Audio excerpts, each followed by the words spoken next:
Hello， 大家好，歡迎翻到 How I Feel。今次咧就要俾啲掌聲自己啦，因為咁快就有新片可以睇。今日咧就會同大家講下第一場嘅季前熱身賽啦，亦都係伊拉奧拿正式接手之後嘅第一場比賽。咁利物浦就以4-2擊敗咗阿辛特蘭，為我哋今次嘅美國季前熱身賽取得一個好開始。咁一般嚟講呢，一場季前熱身賽嘅賽果其實就唔需要太過認真嘅。咁就算今場利物浦輸波咧，大家都會話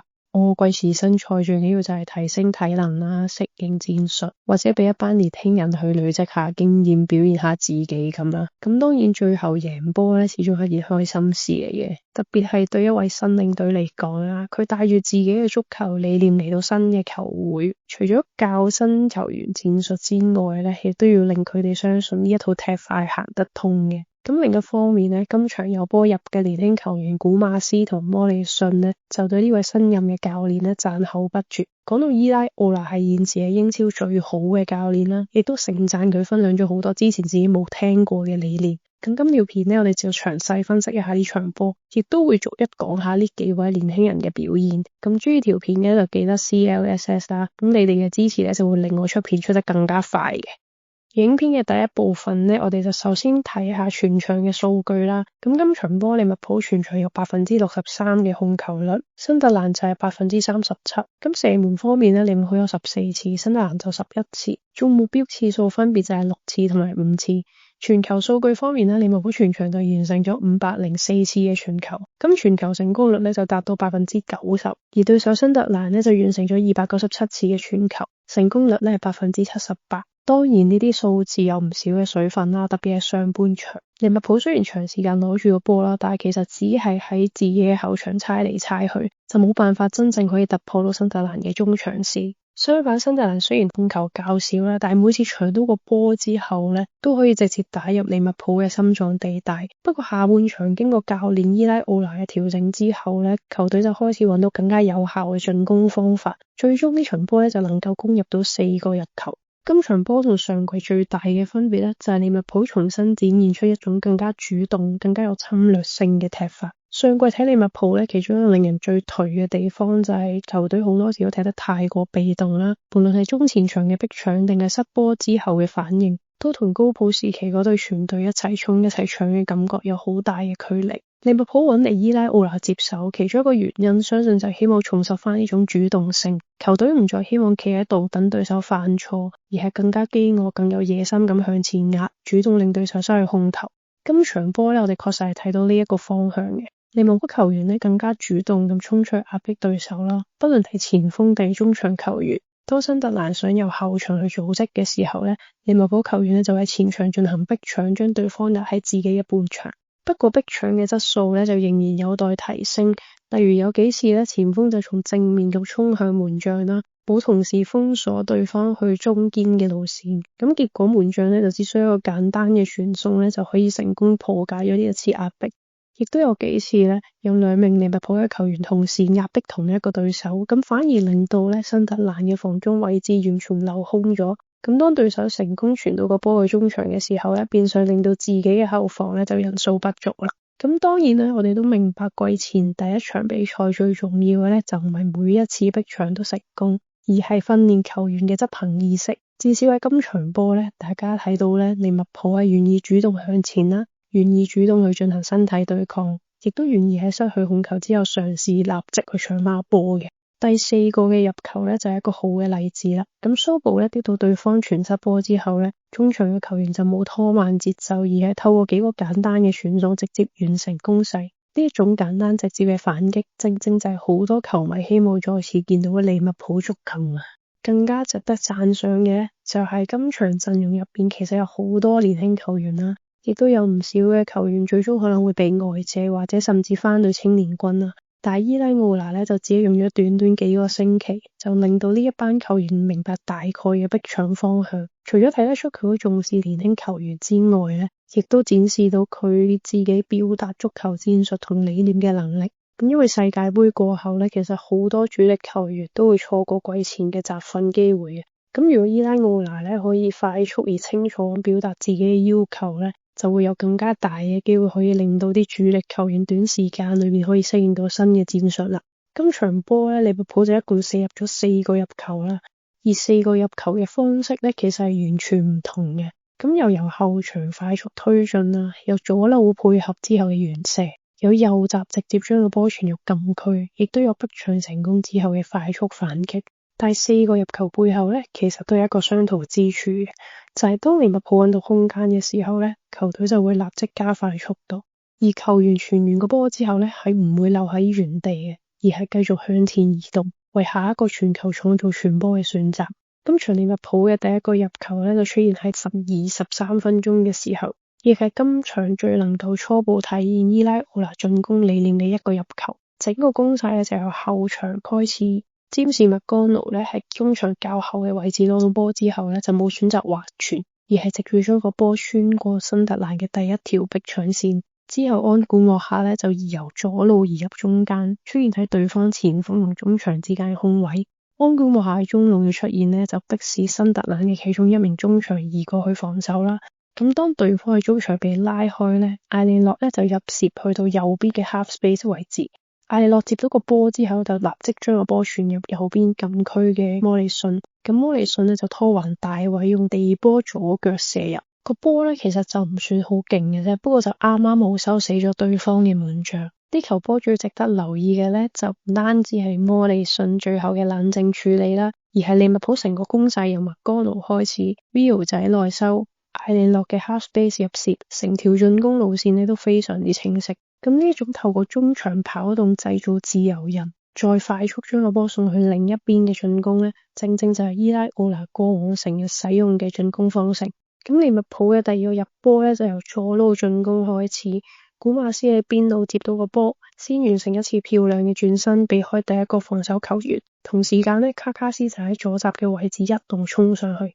令到新特蘭右邊嘅後防咧需要同時處理古馬斯同埋卡卡斯兩個嘅威脅。咁古馬斯咧之後就將個波送到入禁區俾卡卡斯。新特蘭雖然勉強將第一下嘅攻勢擋走，但係個波咧就只係跌咗去禁區外嘅位置。咁蘇布斯禮咧就早已經喺禁區頂嘅位置度部署啦，跟住佢見到冇人 mark 佢，就直接用半窩嚟遠射。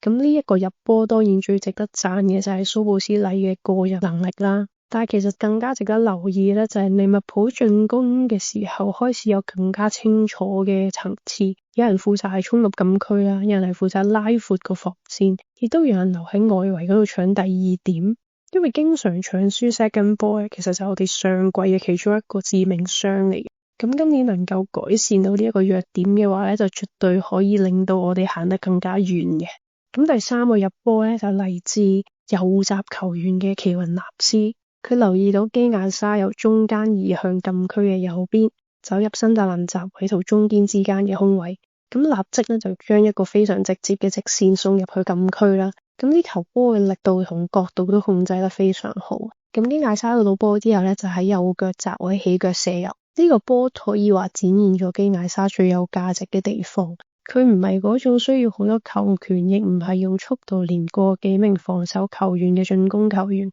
只要喺禁區附近獲得一個小小嘅空間，佢嘅第一腳處理啦、判斷同埋射門質素咧，仍然可以直接改變到比賽。去到比賽末段咧，利物浦就射入4-2嘅入球，正式鎖定呢個勝果啦。呢一次進攻咧就由基亞沙開始啦，佢喺中場較後嘅位置接應，之後第一時間就將個波傳俾前面嘅蘇布斯禮。咁蘇布斯禮接到個波之後咧，就冇自己勉強起腳射，而係留意到古馬斯已經喺外圍嗰度慢慢向中間移動。咁古馬斯嘅走位咧，其實係非常之聰明嘅。佢稍為咧離開對方防守球員嘅視線，然後再喺冇越位嘅情況底下，突然之間加速入到禁區中間嘅位置。咁古馬斯接到個波之後咧，再冷靜吸過對方嘅球員，最後喺禁區裏邊輕鬆將個波射入。咁呢一球波最值得欣賞嘅地方就係古馬斯個處理係非常之冷靜同埋成熟啦。而呢一球波咧就唔單止係一個簡單嘅快速反擊，而真正令呢個入球出現嘅咧，其實係基艾沙、蘇布斯禮同埋古馬斯三個人之間快速嘅判斷。基艾沙第一時間向前傳送咧，令到個波保持流暢。蘇布斯禮掌握到傳球嘅時間，而古馬斯就用成熟嘅走位去完成今次嘅攻勢。呢一種簡單直接嘅配合，正正就係伊拉奧拿希望喺球隊建立嘅進攻方式。將利物浦呢4個入波放埋一齊睇咧，可以睇到球隊進攻開始出現咗幾種唔同嘅方法。呢一個可能就係伊拉奧拿足球最值得期待嘅地方。咁球隊咧仍然都會着重喺後場開始組織啦，亦都需要耐心控球。但係一旦揾到對方防線嘅空隙咧，進攻嘅速度咧就會明顯提升。更加重要嘅係咧，呢4個入波並唔係用同一套方式去製造出嚟嘅。利物浦既可以透過中路位置去創造空間啦，亦都可以依靠兩邊嘅閘位球員疊瓦、直線傳入禁區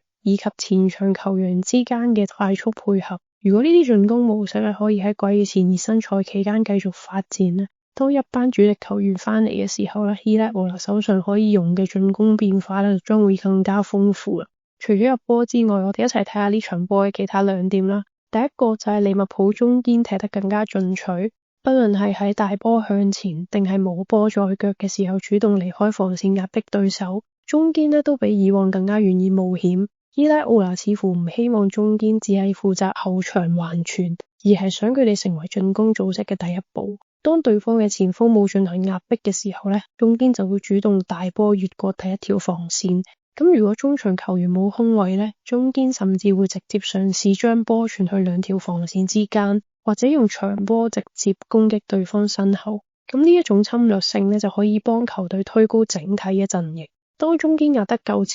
前面嘅中場同埋翼鋒咧就唔需要全部翻後攞波，亦都可以有更加多嘅時間留喺有威脅嘅位置。不過風險咧亦都非常之明顯嘅。咁當中堅離開原本嘅位置，而利物浦失去控球嘅時候咧，佢身後就會出現一個好大嘅空位啦。咁今場波咧，新特蘭其實有幾次嘅反擊機會咧，就正係利用利物浦中堅同中場之間嘅呢個距離。咁所以咧，伊拉奧拿需要咧就唔係一個只識得壓前嘅中堅，亦都需要有附近嘅隊友咧識得補位，防中咧亦都要知道幾時翻去中堅嘅位置，而另一名中堅咧亦都要因應情況適時去收窄。講到中堅，今場比賽只係踢咗7-8分鐘嘅時候咧，祖高美斯就因傷離場，暫時咧就仍然未知道佢嘅傷勢有幾嚴重。不過以高美斯嘅傷病史咧，我諗大家都唔好太過樂觀。咁其後入替高美斯嘅球員咧就係恩道偉，而唔係上條片睇過嘅查基特。咁無論高美斯嘅傷勢係點啦，咁呢次受傷咧都再次提醒咗利物浦可以將佢視為一位可以穩定出場嘅主力球員。高美斯效力咗利物浦咁多年咧，其實為球隊都作出咗好多重要嘅貢獻。佢亦都可以同時兼任左閘啦、右閘啦同埋中堅。但係咧，佢嘅問題就唔係佢能力不足，而係根本冇辦法知道佢究竟會上陣到幾多場。咁當一名經常因傷缺陣嘅球員需要同時擔任中堅同埋右閘嘅後備嘅時候咧，實際上呢兩個位置嘅陣容深度咧都嚴重被高估嘅。咁尼安尼同埋巴特仍然就由嚴重嘅傷患之中康復緊啦。查基特今場亦都係因為預防性嘅安排缺陣，而雲迪克不經不覺已經35歲啦。咁換句話說咧，其實利物浦現時可靠而且健康嘅中堅咧，就真係諗唔到有邊個。咁假如雲迪克有咩冬瓜豆腐咧，球隊就只可以依靠年輕球員，甚至安排遠藤航或者其他中場球員客串。今場嘅兩名年輕中堅表現咧就值得稱讚啦，但係去到英超、歐洲賽同本地杯賽嘅強度咧，同一場季前友誼賽係完全唔同嘅。咁因此咧，利物浦今個轉會窗咧係必須要增添更加多嘅後防球員。咁當然最好就係一名同時可以睇到中堅同埋右閘嘅球員啦，因為咁樣先可以一次過改善晒呢兩個位置嘅深度。高美斯受傷之後咧，利物浦就被逼用咗兩名非常年輕嘅中堅，但係兩個人嘅表現咧都比預期之中更加成熟。咁首先第一位就係安大爺啦，咁18歲1.88米嘅佢咧，今場就展示咗一名現代中堅需要具備嘅幾種能力。首先佢身形非常出色啦，願意參與身體對抗，而且防守時亦都非常之主動。咁喺數據上咧，佢6次嘅對抗咧就贏咗5次，亦都完成咗3次嘅解圍。咁更加值得留意嘅就係佢嘅傳送啦，佢嘅傳球成功率大約係85%。對於一個中堅嚟講咧，唔算特別高，但係其中一個原因就係因為佢經常嘗試高難度嘅傳球。佢有10次嘅長傳，成功咗5次，雖然另外5次咧就未能夠揾到佢嘅隊友啦，但係呢一啲咧就唔係漫無目的嘅大腳解圍，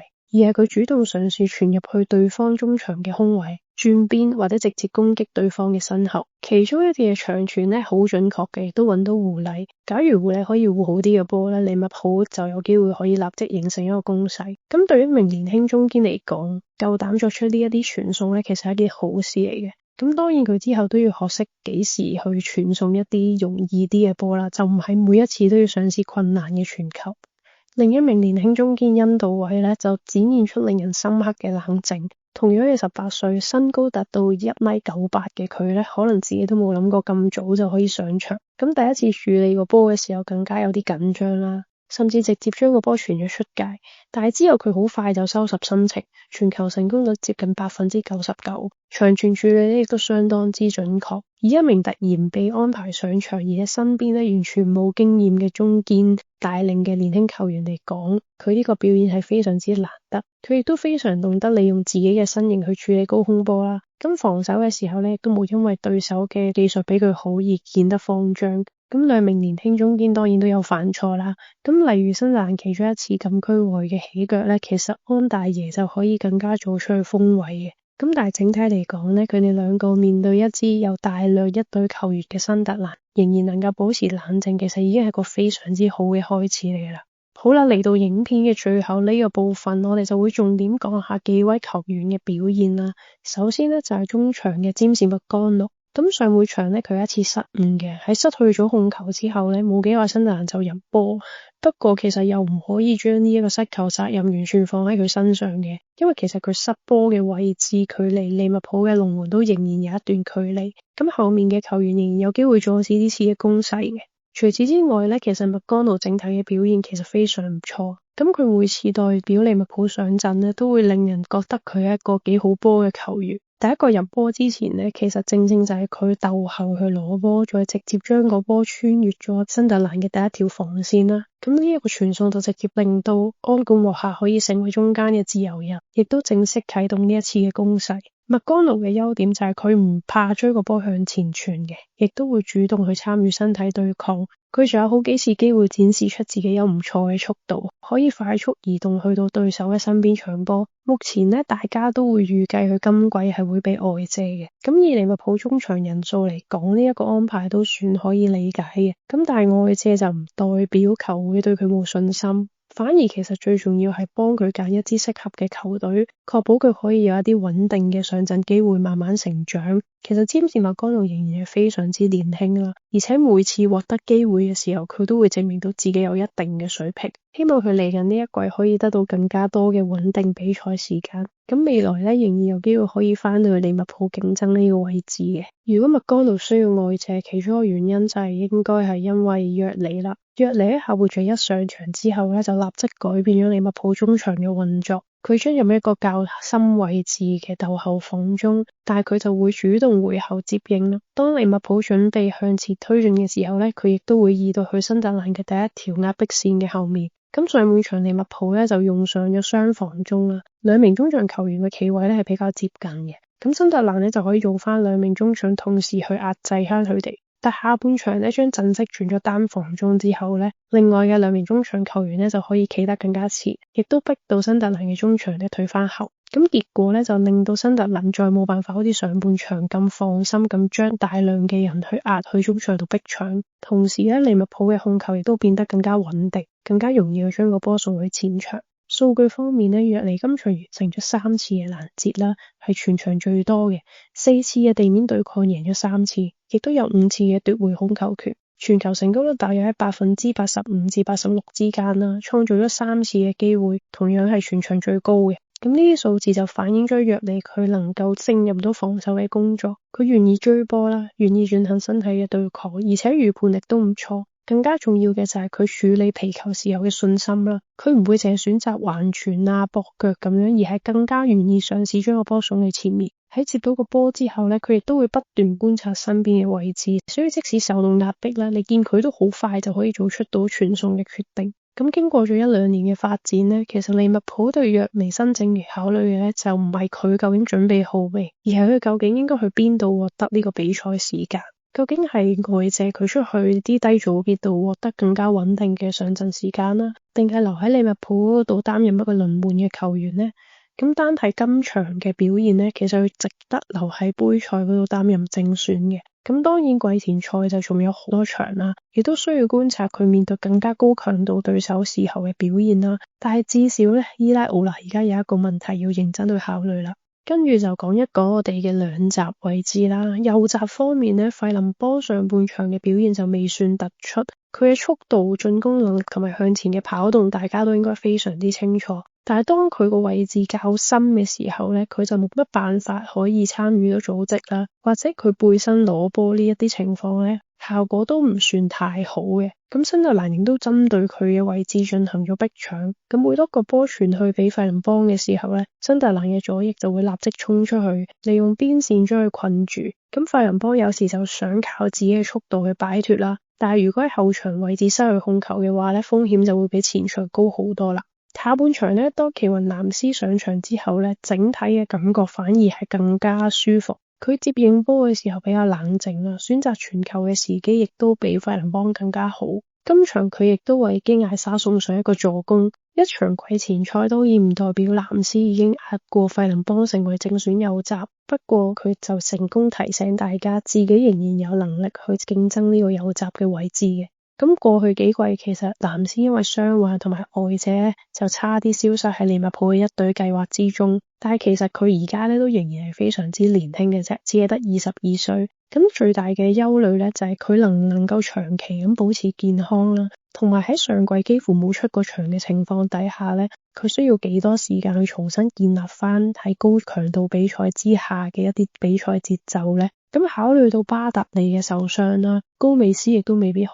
靠。其實藍斯今個球季嘅角色呢，可能比大家想象呢更加重要嘅。另一邊閘位兩個背場嘅表現呢，就分別更加明顯啦。森美卡斯上半場嘅表現呢，仍然係令大家有啲心驚膽跳嘅。佢有時呢就會湊得太過前啦，但係前面嘅翼鋒呢又未移入中路，結果兩個人嘅位置就重疊啦，冇辦法成功拉開到新特蘭嘅防線。咁面對逼搶嘅時候，佢嘅處理亦都唔夠穩定。喺失去控球之後，佢回防嘅速度同埋位置感呢，同樣係有唔少嘅問題。卡卡斯下半場上場之後呢，利物浦嘅左邊成個感覺就唔同晒。卡卡斯不斷上上落落啦，主動攻擊新特蘭右後防嘅空間。短短一個半場，佢就完成咗唔少嘅大球推進啦，亦都不斷嘗試傳中去挑戰對手。當初利物浦簽入卡卡斯呢，本來就因為佢唔係一個純防守型嘅左閘，其實佢嘅踢法有啲似以前嘅羅伯臣。最大嘅價值就係佢嘅速度、體能同埋進攻意識，加上伊拉奧拿過去呢，就喺般尼茅夫同過卡卡斯合作啦，清楚知道點樣可以發揮到佢嘅特點。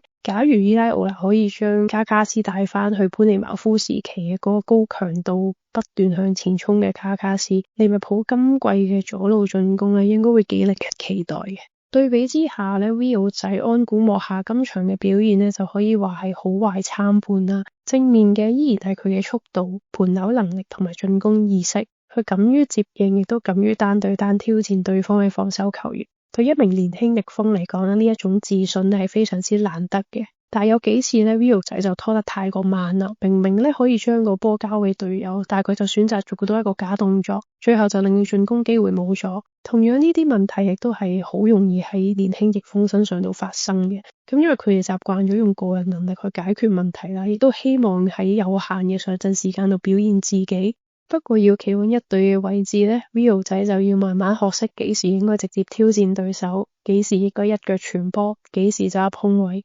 只要佢能夠改善呢啲地方呢，我認為佢嘅上限仍然係非常之高嘅。年輕中鋒胡禮上半場都有唔錯嘅表現，佢好積極咁喺對方嘅防線身後跑動啦，亦都唔怕同新特蘭嘅中堅喺身體對抗。咁喺比賽期間呢，居迪斯宗斯就曾經對佢有啲不滿嘅，似乎呢就係因為胡禮嘅逼取速度唔夠快，未能及時對對方嘅球員施壓。咁呢一個細節呢，就正正反映到伊拉奧拿對前鋒嘅要求就唔單止係入波，前鋒呢其實係成個壓迫體系之中嘅第一名防守球員，佢需要決定幾時開始衝，用咩角度去跑，同埋將對方逼去邊一個方向。咁胡禮有速度，亦都願意跑動，但係仍然需要學習點樣更加聰明咁去逼搶。季前賽就係佢最好嘅學習時間，因為佢就可以喺一班升級嘅隊友同埋對手身上獲得寶貴嘅實戰經驗。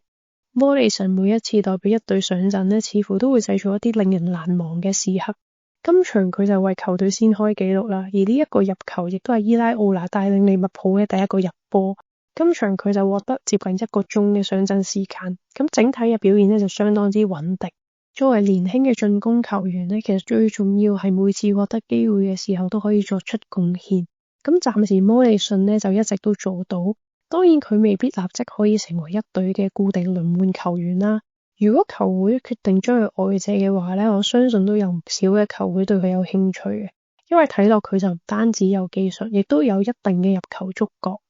今場最突出嘅年輕球員毫無疑問就係古馬斯啦。佢上場之後呢，就由左邊移入中路啦，亦都可以好似假狗咁樣移到去中場附近嘅位置接應，將翼鋒同中場位置串聯起嚟。咁第二個入波呢，就係古馬斯同卡卡斯喺左邊嘅配合。咁展示出佢就唔單止淨係識得衝刺嘅，亦都有技術同埋唔錯嘅判斷力。咁完成咗轉身之後呢，佢就冇勉強自己繼續去扭波，而係將個波即刻交到去俾卡卡斯嘅位置。咁佢自己最後嘅入波就更加值得稱讚啦。佢喺禁區入邊呃過咗對手，先至再冷靜起腳。呢一個入波就非常有成熟中鋒嘅影子。古馬斯本身呢，就可能更加習慣出任翼鋒嘅位置。但係今場證明呢，其實佢喺中路位置都同樣可以提供到貢獻。今場佢不惜氣力嘅跑動呢，正正係嚟緊呢一季球隊最需要嘅元素。基艾沙今場亦都值得更加多嘅稱讚。佢取得嘅嗰個入波呢，整體處理都非常有佢嘅個人風格，就係一個頂級嘅 finish。其實佢上場之後呢，就唔係純粹企喺最前等機會，而係會主動翻去中場附近接應。上半場嘅前鋒呢，就比較似傳統嘅9號，主要留喺對方最後一條防線嘅附近。但係基艾沙呢，就會頻密咁回撤，令到利物浦嘅中場同埋前鋒之間呢，有更加多嘅人數優勢。咁當佢回後攞波之後呢，如果真特蘭嘅中堅跟出去嘅話呢，防線後邊就會出現空間啦。咁如果中堅唔跟呢，基艾沙就可以直接轉身。佢自己嘅入波呢，就展示咗佢嘅經驗同埋冷靜啦。而第4個入波嘅第一時間轉向就展示咗佢對比賽嘅預判力。佢冇決定攞定個波，而係立即將個波彈俾蘇布斯利，令到利物浦可以快速攻擊對方未企穩嘅防線。咁基艾沙嘅身體呢，未必再可以適合每場都踢足90分鐘啦，亦未必再可以長時間維持高強度嘅逼搶。但係如果將佢定位成為最後20至30分鐘上場嘅攻擊型球員呢，我認為佢仍然可以為利物浦提供完全唔同嘅能力。佢嘅經驗啦，第一腳足球，亦都有視野同埋射門能力。當對方嘅後衛體能開始下降嘅時候呢，基艾沙就可以利用自己嘅判斷同埋技術改變比賽。只要保持健康嘅話呢，佢仍然有能力喺球隊擔任後備嘅殺手。之後要講呢，就係上條片嘅主角艾利諾啦。艾利諾上半場大部分時間呢都企得比較前啦，而且位置係偏向右邊嘅。佢就冇經常回到中場較深嘅位置接應，而且移動範圍呢就比較細。所以利物浦後場球員呢，即使想將個波轉入去中間呢，都好難揾到一條靚嘅路線。咁當然佢有份參與第一個入波，亦都交出助攻，所以就唔可以話佢完全冇貢獻嘅。不過從整體嘅戰術嚟講呢，佢仍然需要提升一啲補波走位同埋接應嘅意識。喺伊拉奧拿嘅體系入邊呢，進攻中場就唔可以淨係企定定喺度等隊友去傳波嘅，而係要主動去尋找對方壓迫嘅結構入邊嘅空隙。咁艾利諾有技術有創造力，但係如果想喺身體喺入邊爭取到固定嘅位置呢，佢需要令自己變得更加流動，同埋無球走位要變得更加聰明。史簡龍上場之後呢，亦都有一段穩定嘅表現。佢處理皮球非常之冷靜啊，冇因為自己嘅年輕球員就顯得緊張。佢亦都有一次遠處接應傳中嘅機會，差少少就可以入波。咁考慮到森美卡斯嘅狀態呢，史簡龍仍然有機會喺季前賽爭取更加多嘅上陣時間。咁佢未必立即可以成為後備嘅左閘啦，但係至少會可以證明自己係適應到一隊嘅比賽速度。至於馬馬達舒維尼，雖然今場就冇明顯嘅嚴重犯錯，但係暫時仍然未能夠令人信服。喺伊拉奧拿要求門將都參與後場短傳嘅體系之下呢，門將就唔單止需要撲救啦，亦都要判斷幾時係短傳組織，幾時係直接踢上去。呢一個位置之後幾場仍然值得我哋繼續去觀察。好啦，咁嚟到最後，我哋就總結一下呢場比賽啦。利物浦一度咧就以1-2落後過嘅，但係球員咧其實就冇因為季前熱身賽而降低強度，相反後備球員上場之後咧，球隊開始提升逼搶嘅速度，中場控制咧亦都有明顯嘅改善。最後利物浦咧就連入3球，以4-2反勝啦。咁季前賽果唔重要，但係球隊落後時嘅反應係非常重要。領隊需要知道嘅係，球員喺情況不利嘅時候，究竟會仍然執行自己嘅戰術，定係會各自為戰呢？今場利物浦落後之後咧，就冇慌張，反而透過調整逐步搶翻個控制權。對伊拉奧拿第一場比賽嚟講咧，呢個過程可能比最終嘅比數更加值得滿意。而暫時嚟講咧，伊拉奧拿嘅利物浦咧重視後場嘅組織啦，亦唔會每次取到波咧就盲目向前衝。有時逆風回後接應，有時球隊亦都會重新控制節奏，等待對方後防出現空位。同上一季最大嘅分別咧，就係當空間出現嘅時候咧，利物浦會更加加快速度，更直接咁向前去傳球。球員傳完波之後咧，亦都會立即走位，而唔係停喺度原地等待下一次嘅接應。閘位嘅進攻參與更加積極，中堅亦都會更加願意帶波向前。喺無球跑動嘅時候咧，成隊波都會主動向對方施壓，而唔係退守喺自己嘅半場。所以伊拉奧拿嘅呢一套體系咧，並唔係瘋狂咁進攻，球隊仍然保持耐性，亦都需要利用後場嘅傳送去吸引對方嘅球員離開自己嘅位置。但係當對方出現咗空間嘅時候咧，伊拉奧拿就會希望利物浦可以加快速度，用最簡單最直接嘅傳送去攻擊對方嘅防線。咁伊拉奧拿嘅時代咧就正式開始啦。第一場比賽咧，我哋亦都以勝利去打開序幕。暫時咧睇落球隊嘅活力、侵略性都幾值得大家期待。咁唔知大家又點睇伊拉奧拿執教嘅第一場比賽呢？歡迎大家喺留言區分享你嘅睇法啦。如果中意呢條片嘅，記得讚好、訂閱同埋開埋個啷啷。咁我哋下條片再見啦。哇，好攰，拜拜。